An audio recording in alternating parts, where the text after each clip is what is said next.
In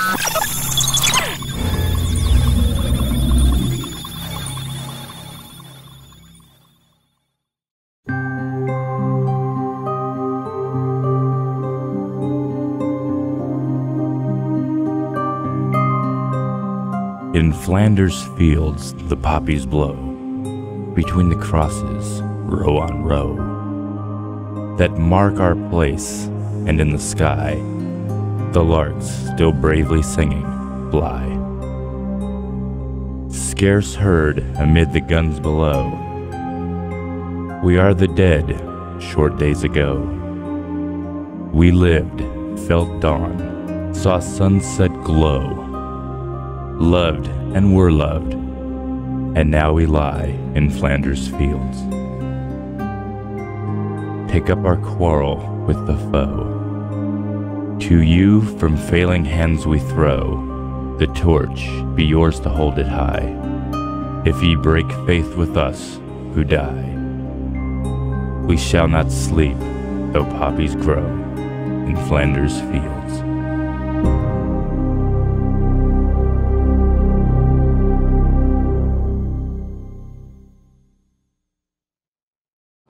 She was sitting at her desk at Columbia University where they were training the YMCA volunteers to go over. And somebody came by and dropped off at her desk a copy of a magazine, Ladies' Home Journal, and it was open to the page where there was an illustration and the poem In Flanders Field by John McCrae.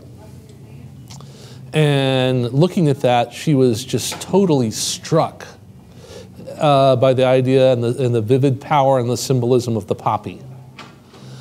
Now, she was a woman who wore her emotions right up front.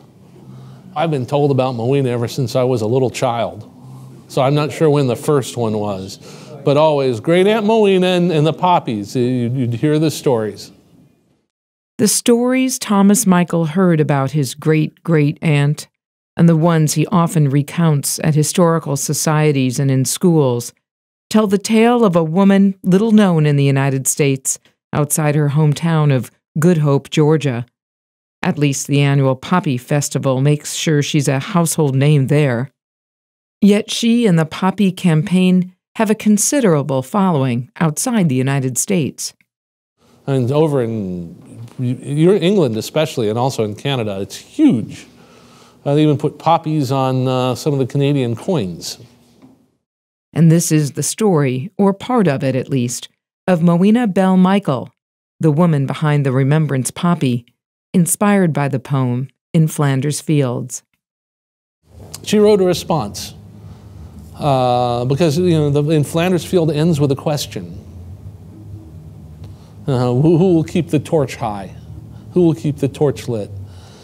And on that fateful day in 1918, when the whole spirit child was born and the idea of the Remembrance poppy came to her, Moina also wrote her response to Flanders Field. She was just touched that day with so much inspiration. She had to express it in not only poetry and selling poppies that day, but also in a campaign to promote poppies and help veterans that took up the whole rest of her life. At the Good Hope Poppy Festival, young and old get their fill of the usual festival fare. Yet it's a party with a purpose, says Mayor Jimmy Guthrie. I started with a simple thought 4 years ago of having a community get together. All right, we did that, and then we decided that, we needed to do something a little more to give back.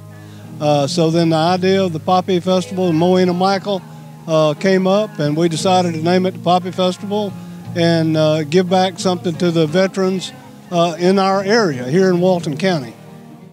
Folks can learn about Moina Michael's story. In City Hall, there's Moina memorabilia to view, and red corn poppies, not opium poppies, to color. Christy Peppers chairs the fest. The fact that she found something that she was passionate about and she stuck with it. I mean, nothing stopped her, nothing deterred her. She did it from the time she decided she was going to do it to the day she died. There's also a booth dedicated to the Moina Michael Poppy Project. The poppy I'm wearing is made by the Moina Michael Poppy Project, which was a group of knitters in Athens who are inspired by Moina, and they make these poppies. They've got a booth here at the fair, and all of the money that they raise is going to buy a powered wheelchair for a veteran. The Poppy Project hosts events throughout the year to educate people about Moina Michael, as well as the Poppy campaign and the needs of veterans, perhaps reminiscent of the Poppy Day ladies of decades past. Emily Cruz is one of the project founders. She learned about the Remembrance Poppy from a friend in the military stationed in England. And it was so exciting to see. I was like, oh, this is so cool. You know, England does all these great things with the poppy. You know, it's a shame we don't. And I told her I wanted one. She says, Emily, why don't you make one? So I did, and I started researching the poppy, and I found out that Moina was from Athens, which is wild because no one knows. The festival has also become a reunion of sorts for the extended Michael family. Thomas Michael's father, 86-year-old Marion Michael, her great-grandnephew, describes a special connection. I was one of the members of the honor guard at her funeral in Monroe. And she used to come to, she lived in the Georgian Hotel in Athens, and she would take the Trailway bus to Monroe to visit my mother.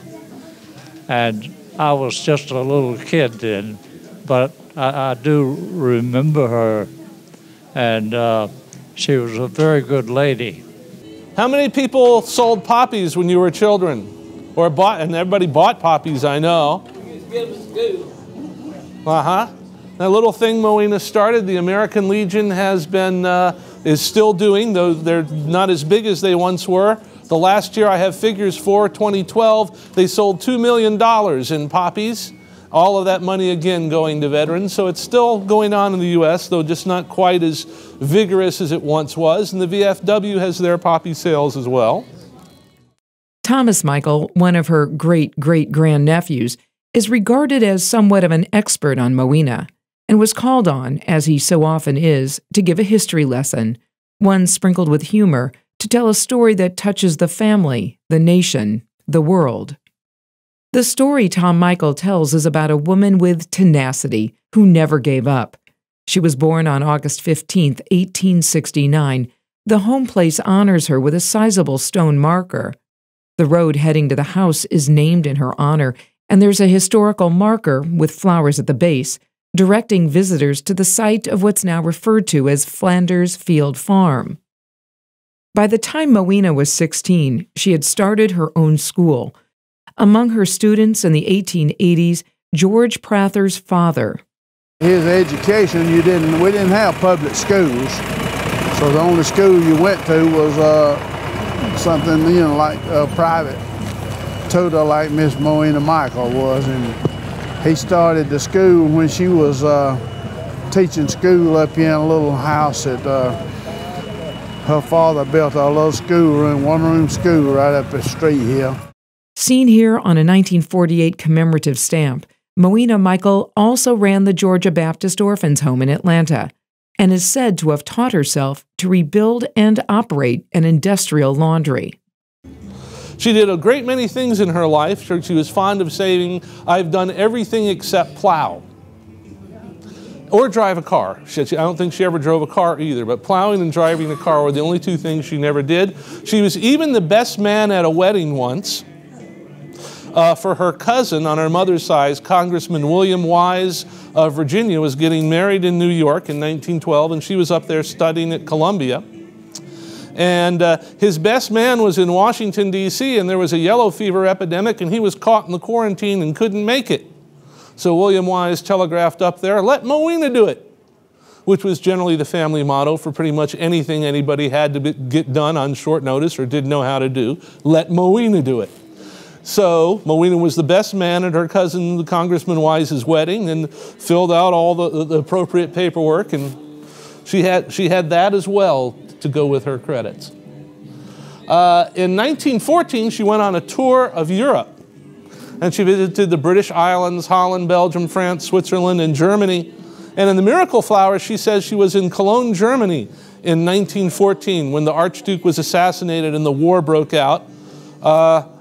Researching that, the family now believes she was actually had just left Cologne and was in Switzerland when that had happened. But she was there for the start of it, and she was trapped in Europe, along with many other Americans at the outbreak of the war. Made her way to Rome and got out on the SS Carpathia, the same ship that had rescued the survivors of the Titanic just a few years before. So she was there in Europe for the start of the war. She had visited Flanders, where the Michael family came from, and thought it was absolutely wonderful and lovely, but developed a strong emotional connection to it. Moina went on to teach future teachers at the University of Georgia, and that's where she was in 1917 when the United States entered World War I. She was then out walking on Lucas Hill, which is very close to where the football stadium is right now, outside of Athens, with another one of her students. And she ran into a National Guard unit that had just returned from chasing Pancho Villa in Mexico and was destined to be the first Georgia troops sent overseas. She basically adopted them and started a Take a Soldier Home for Sunday Dinner campaign throughout all of Athens. And while they were there being trained, she handled correspondence for them, basically acted as what we would have thought the USO would have done in World War II. She did for these boys out in Athens. And this is also where she encountered her first casualties. Many people aren't aware of this or have forgotten it, but World War I and all wars prior to that, more people died from illness than died actually from combat in any war. And so already she was seeing soldiers die and having to write letters to their families. Something that she would also do when she went to New York. Moina had hoped to go to Paris to work with a YMCA, to stay behind the front and serve. But she was too old. They wouldn't let her go. So she finagled, and Moina was a very determined woman. I think a very more accurate phrase might be stubborn. But determination is the good way that we all want to put it. And Moina was not going to be deterred. So she managed to cajole and plea and con her way as far as New York City, back at Columbia University, her old stomping grounds, where they wouldn't let her go further than that. They wouldn't let her go overseas, but they basically made her the secretary in charge of all the training for all the YMCA and YWCA women who did go overseas. So she did her part from there. Another one of her duties was that when the bodies of the dead servicemen were returned from overseas, they were kept in a warehouse underneath Pennsylvania Station.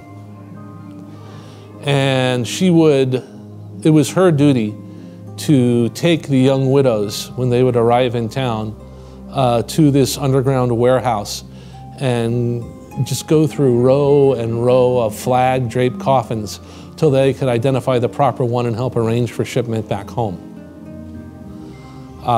So she was touched by this very deeply, by the loss and the sacrifice, and she wanted so much to do something to honor them.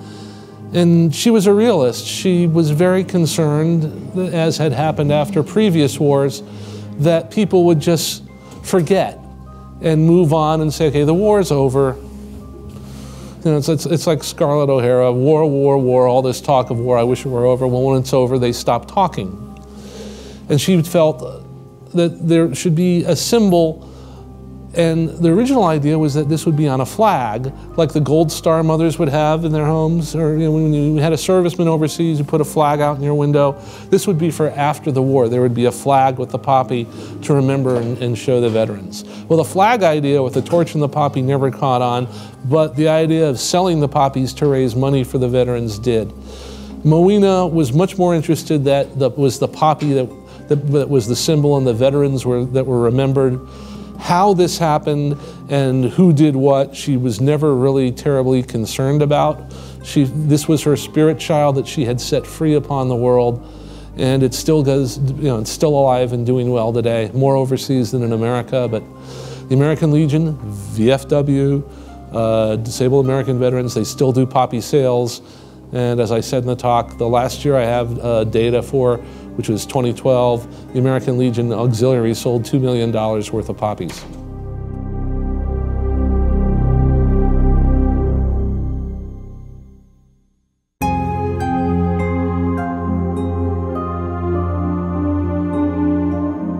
The story of Moina Belle Michael and how she made the simple corn poppy the symbol of sacrifice for those who lost their lives in war and the symbol of hope for those who survived needs also to tell the story of the flower itself. Thomas Michael, Moina's great-great-grandnephew, explains. The seeds can last for 100 years. They lay dormant in the ground, and until the land is plowed or turned or disturbed in some way, the seeds will just sleep there. But once there's been a disturbance, like say, digging of a grave, the seeds blossom and pop out and you get just the beautiful poppy flowers. So in World War I, with all the tens of thousands of soldiers dying daily in trench warfare and the need to bury them quickly, there were now hundreds and thousands of small military cemeteries springing up, and whenever the cemeteries sprung up, so did the poppies almost immediately.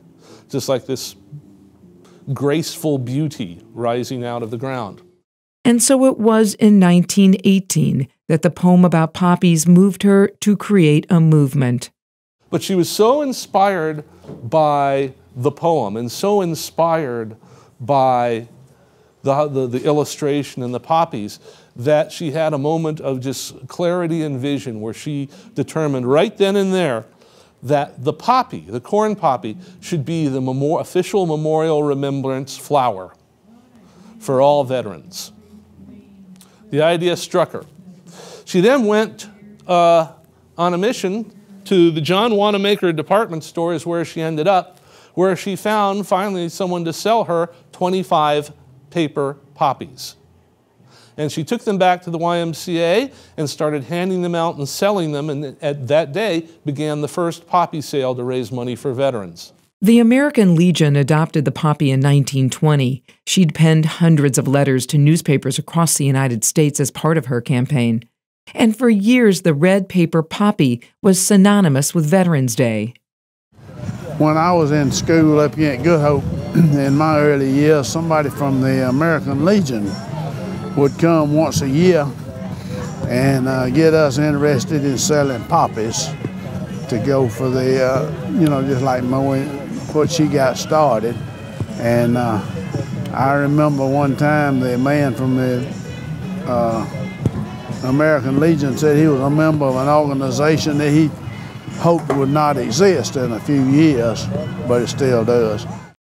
Beyond the paper poppy sales, Moina also created a special tribute for those whose lives were lost at sea. The poppy anchor started because Moina was approached by a woman who told her a very sad story, that the woman's son had come to her and said, "Mom, I'm going to enlist, and I need to fight for our country, and I'm going to go enlist in the Navy." And the mother was heartbroken by that because she was afraid her son would get killed, and if he was on a ship, there wouldn't be a grave for her to visit. And so she said, "Son, I want you to join the Army instead, because if something does happen to you, I want to be able to go to your grave and place flowers." So the son dutifully did as he was told. Then he got on his troop ship to go overseas, and the troop ship was torpedoed with all lives lost. So even though her son was in the Army, there was no way that she felt she could honor him. And Moina gave this a few minutes thought and came up with the idea of making an anchor of poppies. And she did this, and starting about 1921 in Savannah, first the poppies would be taken on a boat by American Legion personnel who would drop the anchor on the spot where the approximate spot where the ship had gone down. And later it became just a more ceremonial thing where the anchor would be placed in the water to drift out to sea. And starting in 1930, the U.S. Naval Academy in Annapolis started doing this, and all the anchor poppies were made, all the poppy anchors were made by Moina herself. She completed the last one 2 weeks before her death in May of 1944. And she was also the woman behind another tribute to the nation's war dead. On one of her trips, she visited the tomb of the unknown soldier, and she was very impressed by the changing of the guard, and now then as now, in all sorts of weathers, they stand guard. It's a badge of honor for them. But at the end of the day, they just silently change the guard and move on, and Moina said, no, we should be hearing taps.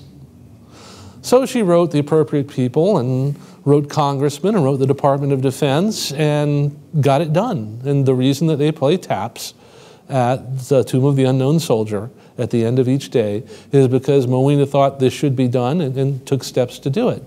Like when Georgia, with its bicentennial, came up in 1933, there were no real plans to celebrate it until Moina wrote the governor, wrote the governor's wife, wrote a couple of university professors and said, you guys need to get on this. And they did.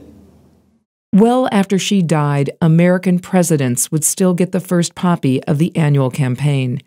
She was also heralded for her work with a 3-cent stamp issued in 1948.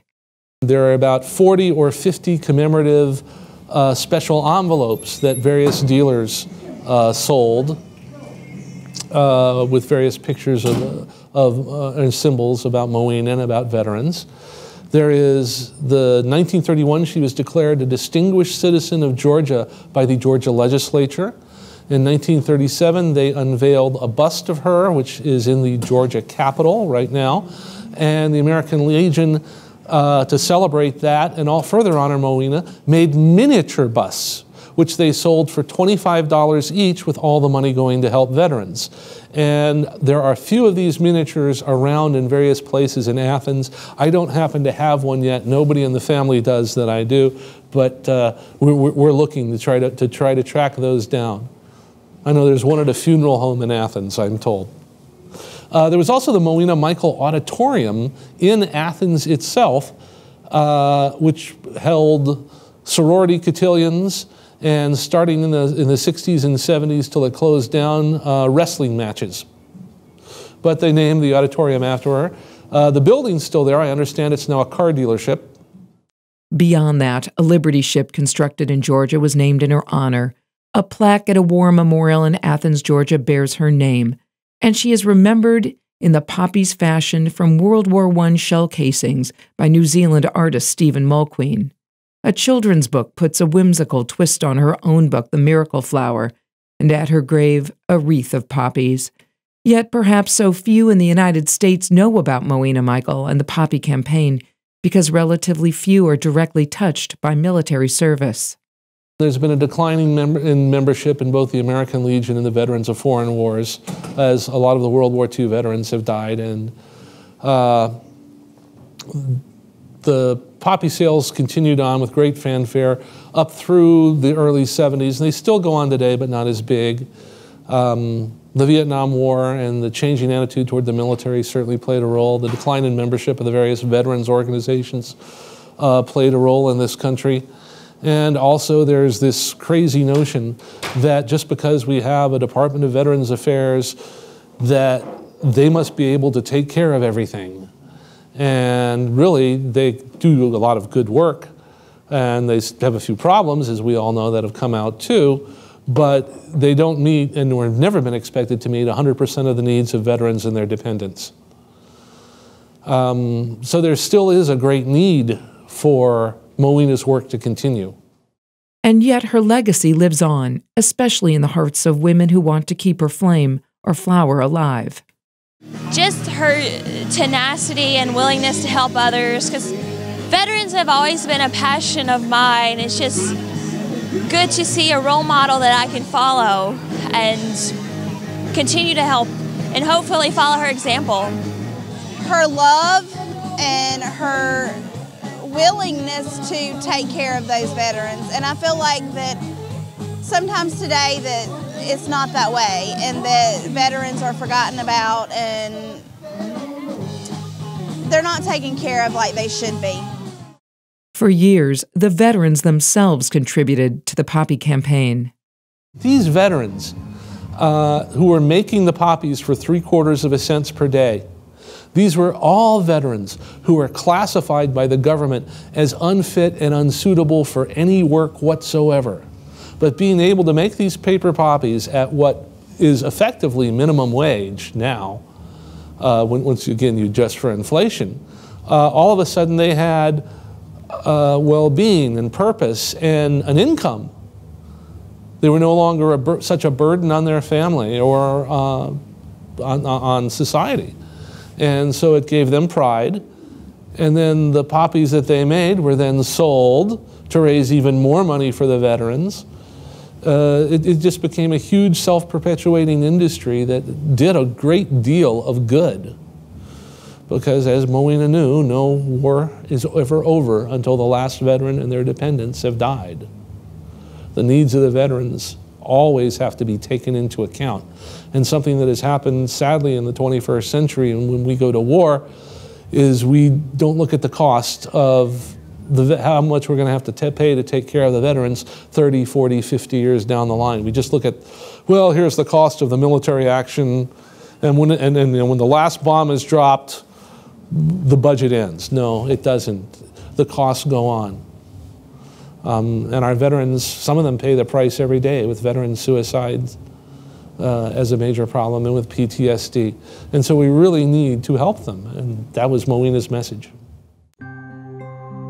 A message she wore on her heart sleeves and one she penned in her poem, "We Shall Keep the Faith."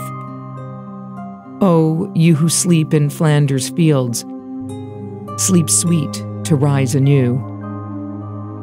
We caught the torch you threw, and holding high, we keep the faith with all who died. We cherish too the poppy red that grows on fields where valor led. It seems to signal to the skies that blood of heroes never dies, but lends a luster to the red of the flower that blooms above the dead in Flanders fields. And now the torch and poppy red we wear in honor of our dead. Fear not that ye have died for naught. We'll teach the lesson that ye wrought in Flanders fields.